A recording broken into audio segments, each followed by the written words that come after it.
ঘন্টায় তৈরি হচ্ছে 202 কাপ কফি, কিন্তু কোনো মানুষ এই কফি বানাচ্ছে না। পুরো কাজটাই করছে একটি রোবট। চীনের রাজধানী বেইজিংয়ে সম্প্রতি শুরু হওয়া একটি কফি শপে দেখা গেছে এই দৃশ্য। কফি শপটি দিনরাত 24 ঘন্টায় খোলা থাকছে, কিন্তু সেখানে নেই কোনো মানুষ বা ক্যাশিয়ার।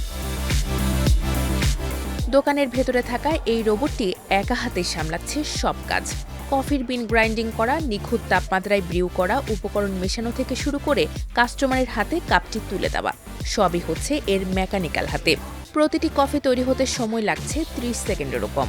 গ্রাহকেরা সেলফ সার্ভিস প্যানেল থেকে নিজেদের পছন্দ মতো মিষ্টি ও কফির ঘনত্ব ইত্যাদি বিষয়ে পছন্দ করে অর্ডার দিতে পারছেন। উদ্বোধনের দিনই কফি শপটি এক অনন্য ইতিহাস সৃষ্টি করেছে। টানা 1 ঘন্টায় 202 কাপ কফি পরিবেশন করে সরাসরি গিনেস ওয়ার্ল্ড রেকর্ডসে নিজের নাম তুলে নিয়েছে এই রোবট।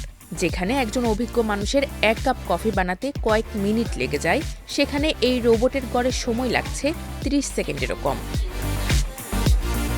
যে কাজের জন্য এতদিন প্রয়োজন হতো একজন দক্ষ মানুষের, সেখানে এখন কাজ করছে মাত্র একটি রোবট। 24 ঘন্টা নিরবিচ্ছিন্ন কাজ করা এই কফি শপ যেন দেখিয়ে দিচ্ছে ভবিষ্যতের রেস্তোরাঁ আর কফি শপ কেমন হতে পারে।